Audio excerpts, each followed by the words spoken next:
Bonsoir, bonsoir à tous nos fidèles de la Frère Rock Média. Bao basotenara émission na biso le point sur les i. Na ba ope bazali kolanda biso pour la première fois. Eza o ya bino Gisèle Ngidou o ya présenta émission le point sur les i na katia Afro Europe Média bandeko. Nazali pe ko senga na bino. On a nos abonnés, c'est encore une occasion vous qui n'est déjà ko s'abonner parce que ba émission ya bien et ko banda koya bona bino ba émission bio bando CPS bino e banda ko édifier bino na ba thème ya bien ya kitoko makasi lelo bande ko na ngai nazali ko yambela bino papa na biso inquiété oyo na yamba fa dernière to meka ko solola makamboka ya mboka cette fois-ci to sola na thème oyo ya munene bolingo ya mboka thème oyo iko banda ko continuer au fur et à mesure et puis naba sujet ya sika na thème oyelo ya bolingo mboka nazali ko kende ko passer ye micro pour na ko saluer poto meka kokota na kati ya sujet na biso na senga na bino bozala vraiment patient o pe ba olinga ba participer bo manquete ko benga biso pona ko participer na kati ya émission prochaine. Papa na biso inquiété. Bonsoir. Bonsoir maman. Papa bato bazola dayo pesa bangona numbote tout ça va to kota na thème na biso. Oui. La pesi bande konyoso bazolanda biso mbote. Alors Nzambe abattre la bino lokola pe azobattre la biso esengo lokola tokuta isuna mukona lelo na émission na biso na maman Gisèle bon meseno donc lelo tozana maloba ya ko échanger on a co-édifier. En tout cas merci papa tozolo bela lelo bolingo ya mboka. Tolo bela bolingo mboka d'abord na nous na kolinga na nous omeka ko expliquer na nous biso bolingo mboka ezani. Oui. Bolingo mboka ezali thème moko ezali très important. Ezali vaste ce que tu te expliquer en gros. Alors bolingo mboka ezali ko sala que ndeko nyonso oyo abotami na mokili oyo Nzambe asala motu nyonso abotamaka na esika moko na mabele moko boye.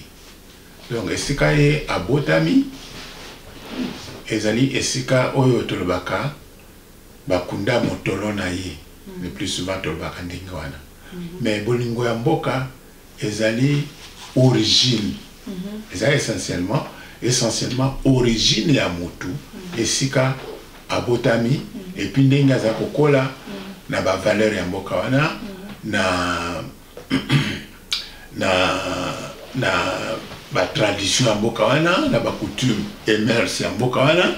Donc ako zala lesika moko boya ko se retrouver et puis ndenge ya kokola ako banda kolinga pe mboka na ye. Alors ezali toko meka ko expliquer à mon moke au fur et à mesure. Seconde ni toko kolinga mboka.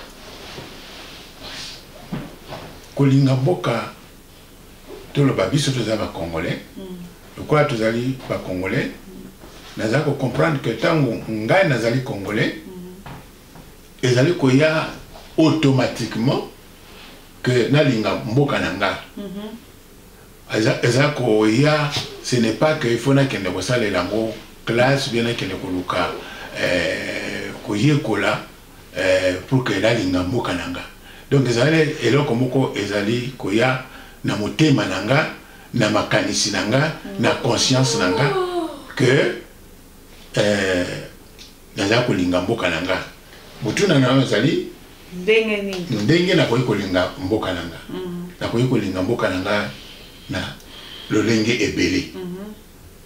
Tant on a la beauté à mboka nanga naza ko appartenir dans une famille famille wana tango za ko bokola nga naza ko kola na ko yipe ko kende ba classe na ko kiko za mayele et puis na ko yipe ko salela mboka nanga ndinga na ko salela mboka nanga ndinga na ko kola na mboka nanga ndinga na ko linga bandeko nanga ndinga na za ko kola na bandeko nanga na kozala na bolingo ya mboka kolinga pe bandeko oyo naza o bazali na mboka wana na misala nanga na ba acte nanga na bana ko poser ba valeur nyoso ya mboka wana ekutale ça au fur et à mesure que mutu oyo azali ko appartenir na mboka boye azape na bolingo ya mboka na ye.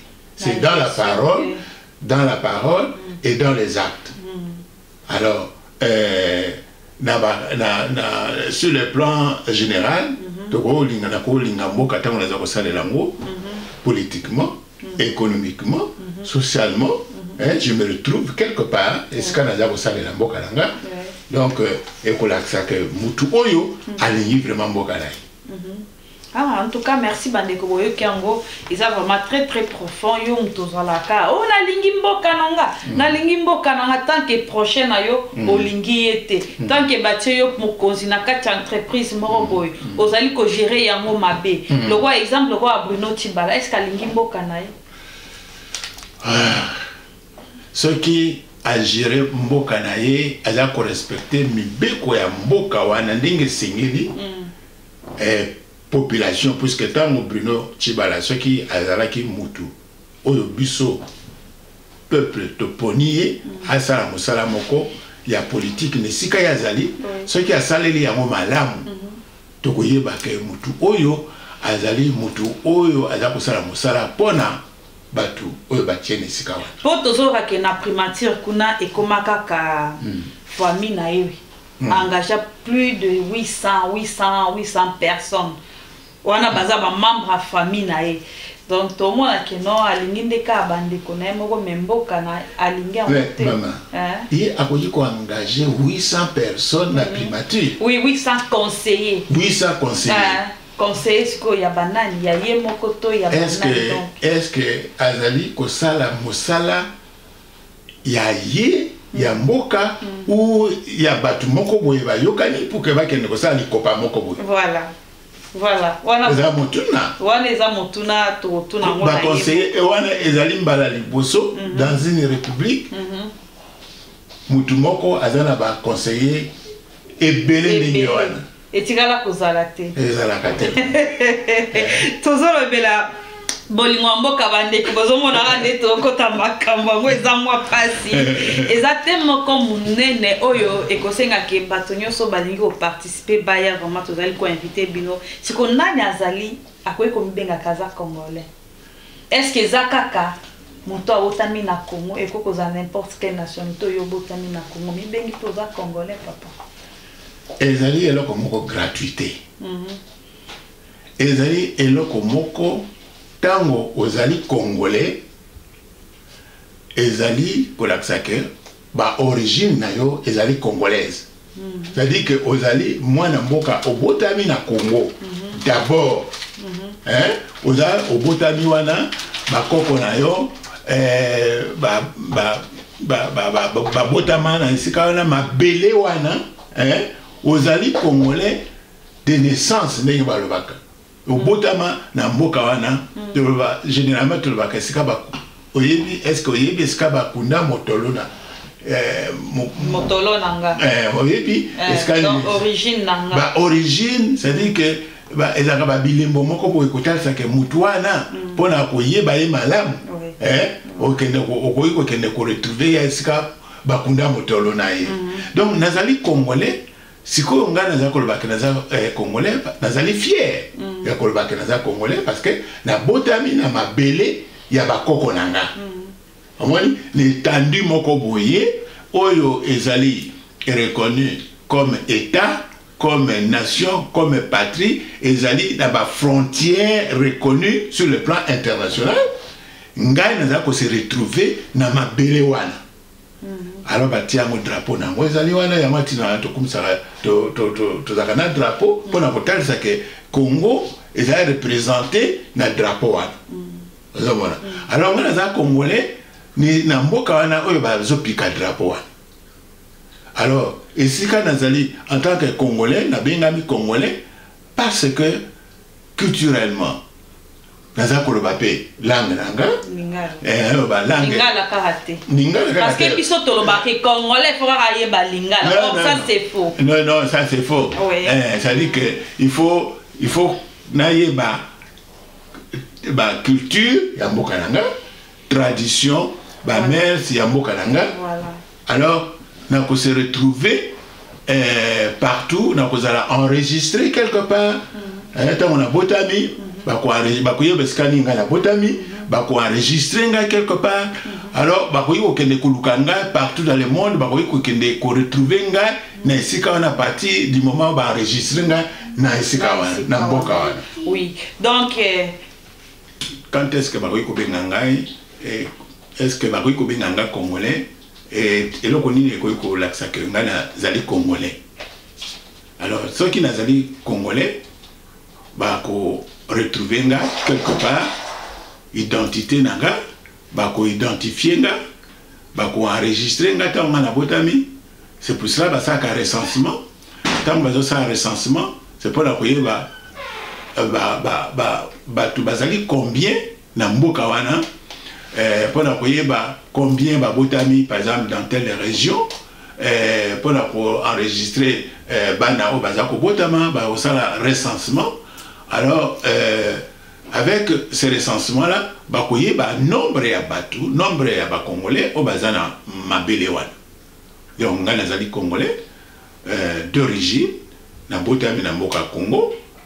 Alors ya wala ti batebele baso comprendre te ndenge balobela recensement pona ba élection papa qui était expliqué et ça pour na reconnaître banani baza ba congolais et puis il y a combien de nombre ya ba congolais na kati ya mboka. Justement ça dit que le recensement est nécessaire tango ozokende recensement bako identifier yo ozali nani obotamaki wapi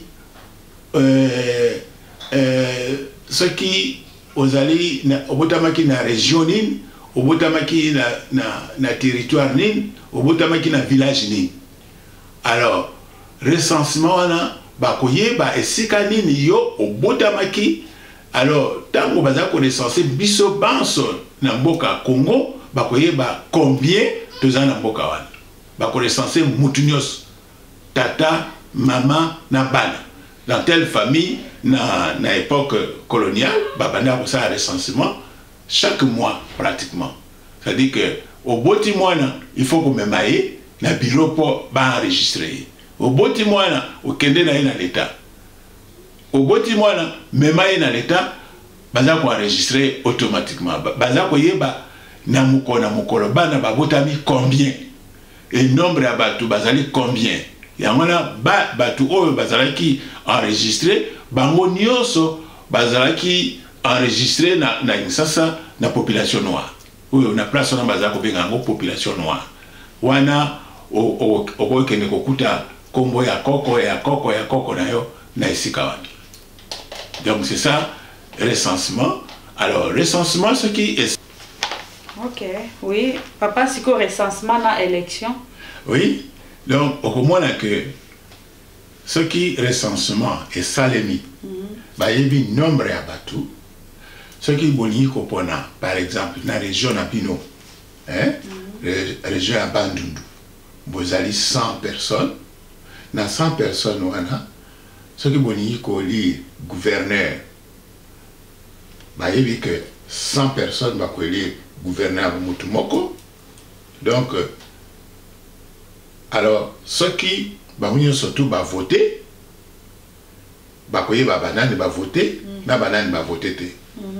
Et puis, en fin de compte, on peut sa résultat, il y a oya passé. Et que ça la facile pour n'accueillir déjà nombre de participants, électeurs et puis voilà. Tout ça. Et vous avez plus facile. Voilà. Alors, ceux qui est salemi dans chaque région. Oui. Au moment là que la République Mobimba, ceux qui vont voter même le président de la République, et vous a plus facile et plus clair. Voilà, voilà.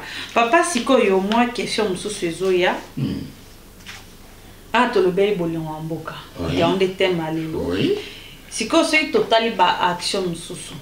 Neti na conclave oyo le candidat prétendant candidat na élection présidentielle M. Moïse Katumbi a otaki kosala a sali na Afrique du Sud conclave na alobi azali Ceux qui vont voter président de la République, à côté 100 milliards na budget ya Congo. Muto bongo tozo mona kiaza na bolingo ya mboka. Mais pour ni bato bazolinga ete. Na sekina. Papa osekina lisusu. Donc à côté 100 milliards ya corrompre nani. Te à côté na budget pour matisa budget ya mboka. Yé à côté en tant que qui? En tant que président, ceux qui vont voter. Yé mbongwana oya kotia kuna yé azu yango wapi. Mais tu es bien déjà moto mbongo azala na mbongo na ye wan we bien ngote papa. Ah moto mbongo. Oui, Moïse Katumbi azala na mbongo na ye na nyango ayebite kaza moto mbongo. Ala moto mbongo to yebi. Alors mbongo na ye, est-ce que tu as besoin d'un mbongo na ye pour atia kuna na ba élection? Est-ce que tu as na posa ya mutu oya ko gérer mboka na biso malamu? Candidat oya ko gérer mboka na biso malamu. Tu as besoin ya ko ba mbongo ya n'importe qui te. Te meya za candidat azali ko gérer mboka bi. Ba condition condition d'abord ba critères ezali maman. OK. Ba critères ezali. Oui. Tango iya bandi ko ya déjà na logique wana ali ko embrouiller ko attirer bato. Tout ko zonga na logique wana ya okende na ba région ko kabola ka baloso. Ko kabola ka ba t-shirt ya ko kabola ka batu bazala nzala ko pesa bango. Ozana nzala ba pesi bino ko voter. Sans ko yeba nani wana oyo ko kende ko voter.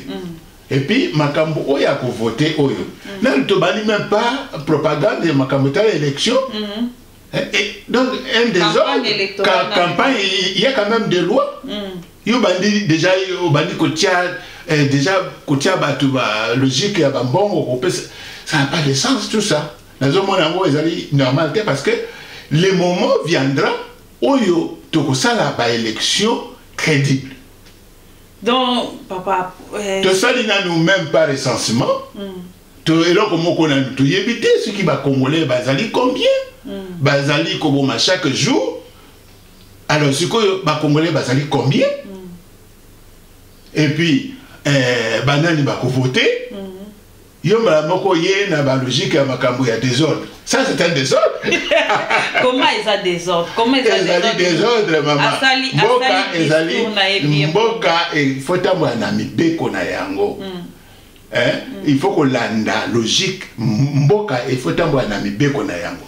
Et c'est pas en Afrique du Sud. OK donc ça pour il faut comme na ça na sika population yo le dit que comme président bazali il faut ba tout monde yo ba voter yo biso to boite yaka na insasa ba présenter makamuna yo total yo ce qui ozali ko mériter tinda yake ndeko kufa kuna bako tse na prison le roi ba fam diongo mais justement c'est dire que c'est ça confusion dans mboka désordre dans mboka et ça que to comment même ba innocent ba na ba prison voilà donc on a des ordres ils en amboka Moïse Katumbi a koki ko tenir discours à bon test qu'il faut basalani discours ana à libre bon puisque tant que tout va que mboka za démocratique entre motunyo surtout a koki ko se permettre même un belge a koki ko ba que lobby a ko pesa biso 200 milliards un français a ko pesa biso 500 milliards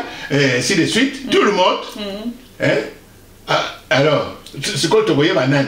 OK papa si quoi tu kende pas toujours ne pas batielio ba candidat mibale bazara ka mibale eza na Félix Tshisekedi na Moïse Katumbi oko voter nani? D'abord tango ozotira nga ba candidat wana mibale d'abord tango yo bandika ko ozwika makanisa ko tia ba candidat wana mibale na kozongisa yo na maman au sale erreur déjà parce que ngana kotala mutu ngana ko voter donc on peut présenter ngaba candidat mi pour na voter bango pour nani alors pour na cadre nini nani to la président de la République selon yo pour un président parmi les deux nga na ko landa d'abord mibeko nani akoki kokoma président de la République. OK. Oui.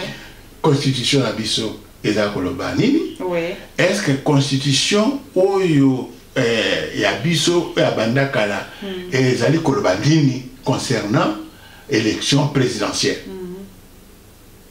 Ezali te n'importe qui akoki koya à se présenter comme candidat na présidence de la République.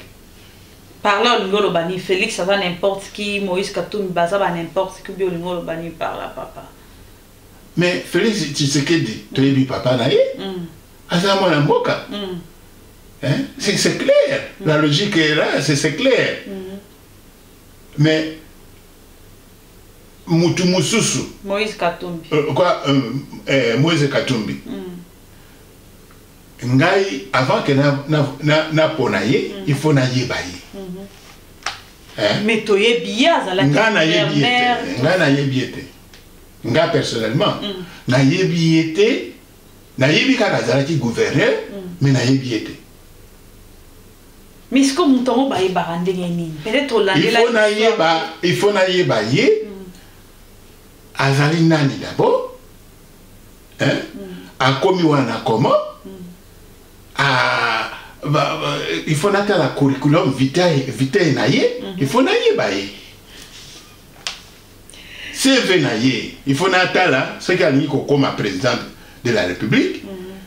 Exactement qu'il y a na boye, mais qui gouverneur naïe, mais a présenté CV naïe.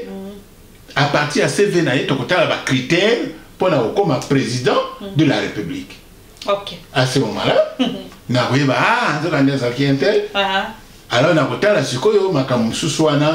après. Ok, il y a 100 milliards on a botala. Il faut que dans le Moutou a gérer cannabis. Bon, et ça n'a pas question, ma réponse c'est ça.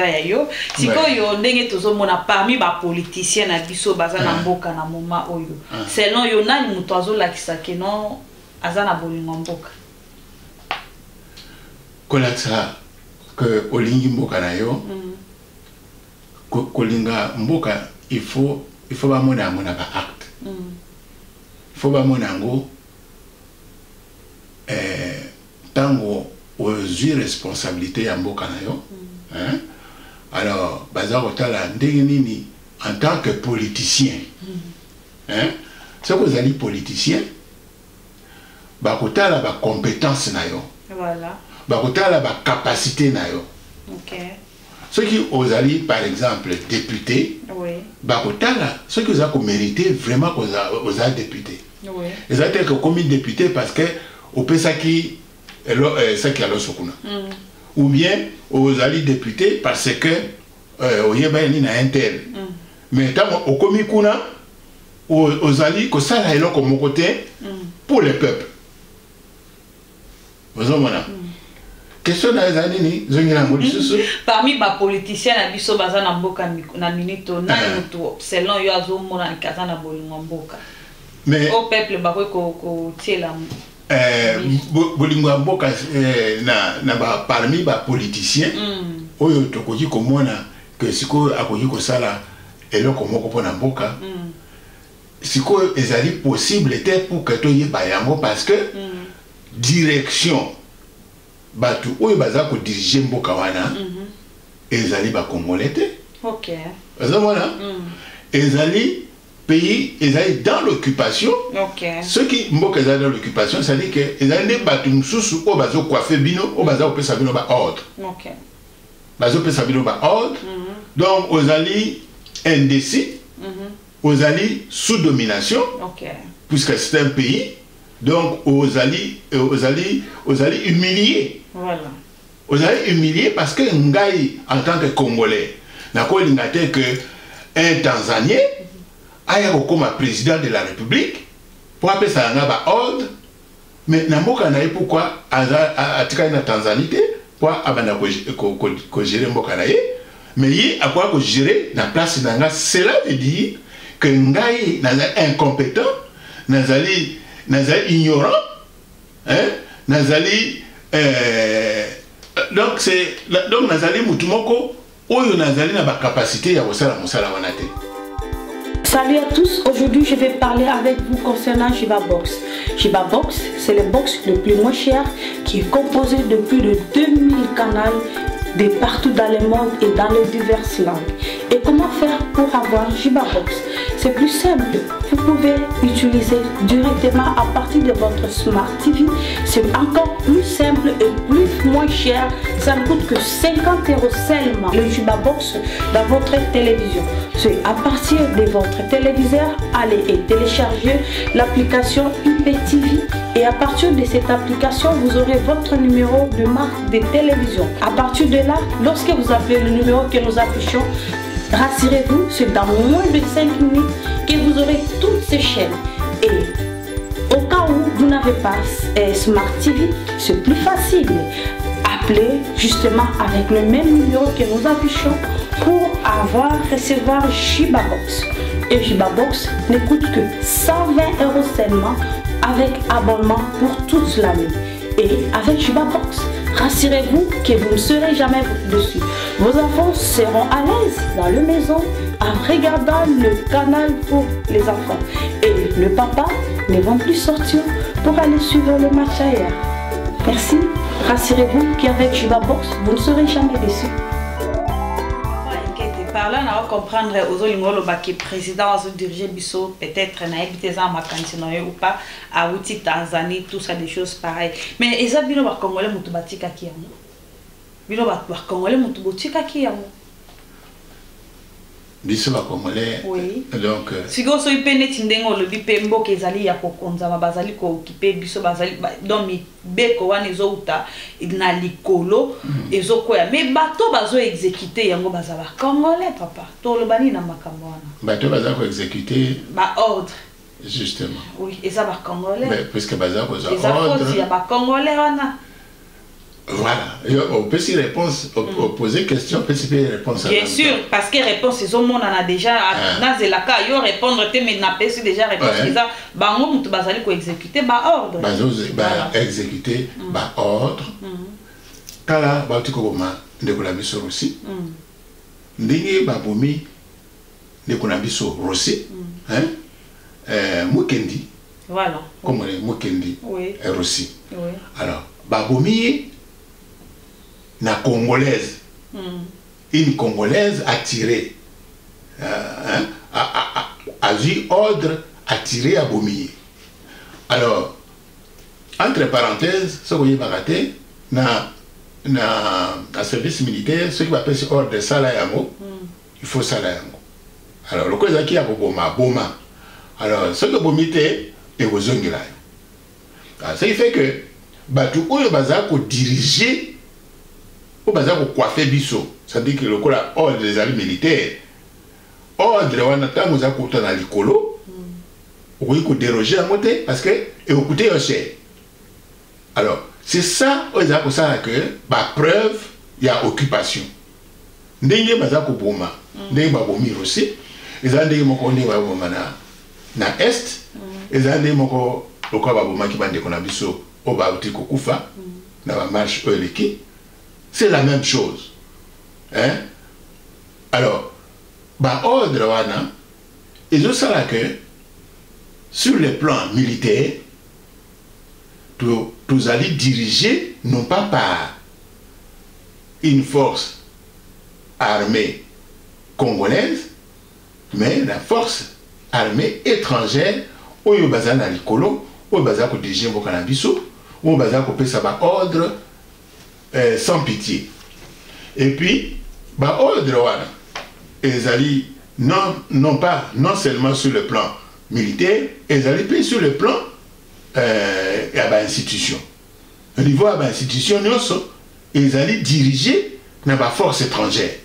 Ils allaient DG, ils allaient un étranger. Ce qui fait que on a ce qu'on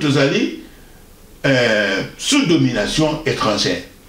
Donc, étranger, des bazali ko sala misala na place na biso ba Congolais. Papa, sikoyo solution ni toko ko sala pona ko bima na kati ya crise wana na kati ya kozala sous dominé. Alors, Tolandi, papa Nabiso, Honoré Ngwanda, tant Ngwanda va s'adresser à la presse occidentale,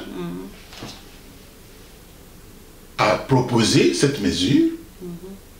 Cette mesure, Congolais Nyos, Oyo, Azako Tanga ba mesure wana.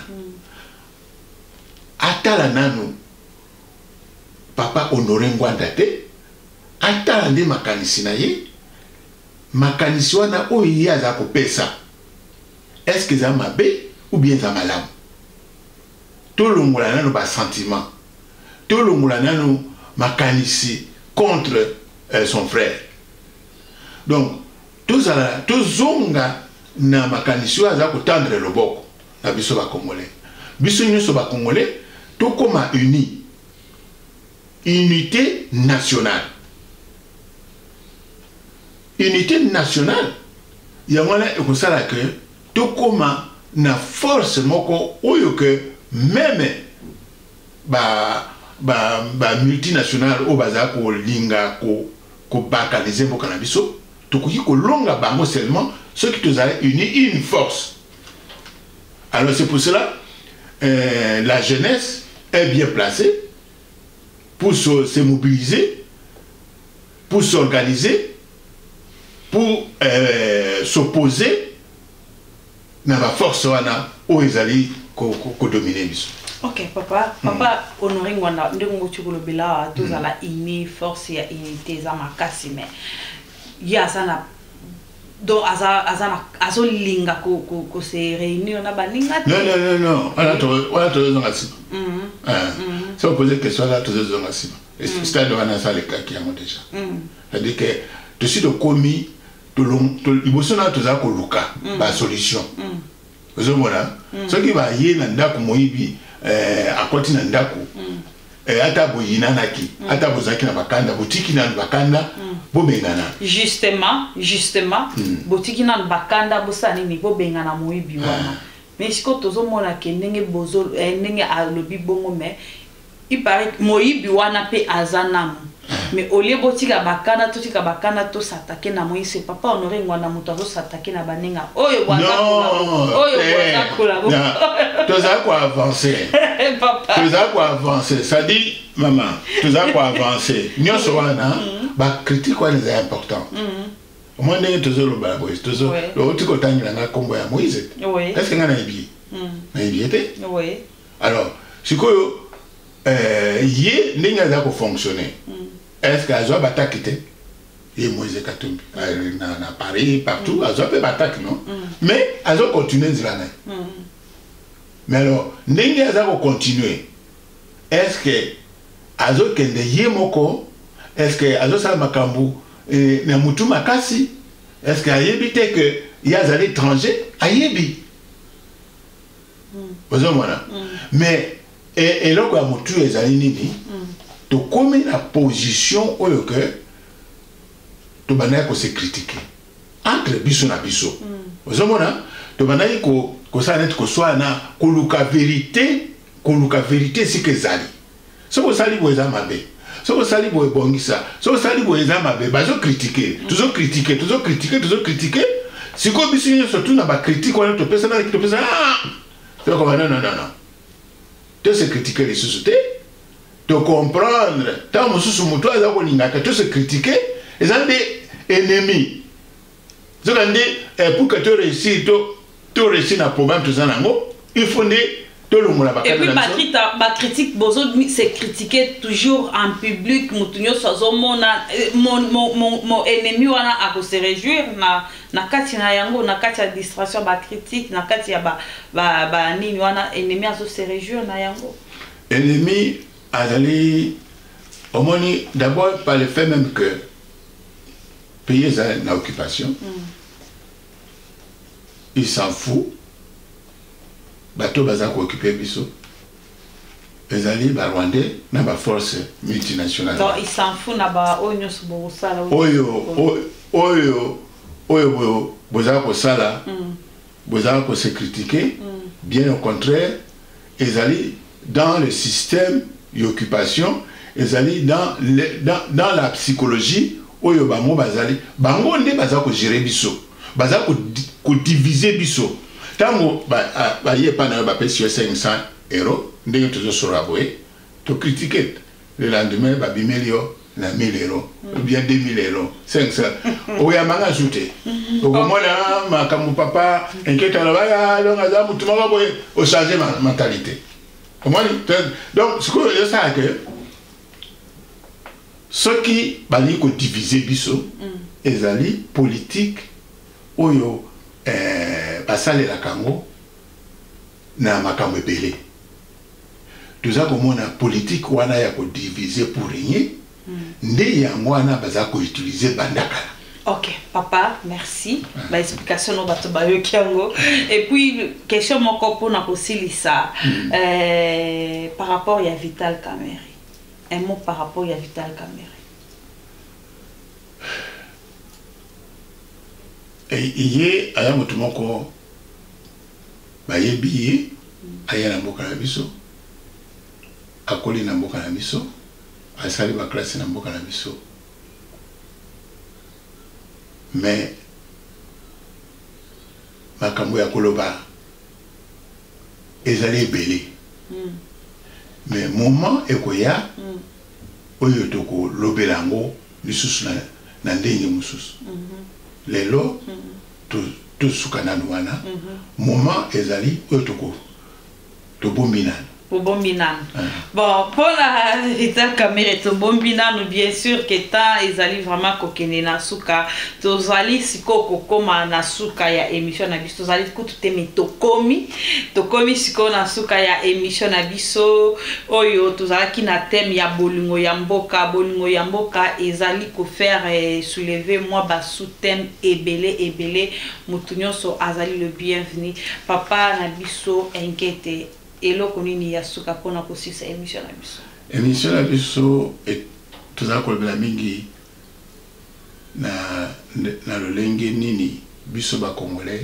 tozala na devoir monene na temps oyo pona kolakisa ke tozala bolingo ya mboka na biso voilà bolingo ya mboka na biso ekosenga sikoyo biso nyonso ba congolais tosimbana oui dans la foi, dans l'unité, tous ensemble pour s'organiser pour que tout comme na makanisi ya ko gérer biso moko mboka na biso et puis pour que tout zone na position wana ya ko gérer mboka na biso tout comme souverain ezali ekosenga une force et au sein une force donc on a ndenge tozala kolobela ngo biso soto komi na makanisi ya soulèvement populaire. Je pense bien que soulèvement populaire et kozala moto moko te biso surtout surtout se soulever to non cette situation peut changer. Ok, merci beaucoup bandeko boyoki yango makanisi. Donc boyoki yango déjà malobe changer c'est maramwa mindoute komi maramwa soulèvement populaire c'est ça et suka ya émission na biso ya lelo oyo thème ezala ki bolingo ya mboka. Je vous dis prochainement tokokutana lisusu bo s'abonner massivement na kati ya YouTube na biso ya Afro Europe Media po bola na ba émission ya biso tozala ba sujet ya buzo bate ba marambo zanga tina te non ezali sujet ba makambo o ezali ko faire que to bouger moi muke cerveau na biso bandeko nazotika bino tamuke bola na moi muke publicité na biso ezali ko ya awa et puis je vous dis au revoir, on se retrouve à la prochaine occasion. Au revoir et bye.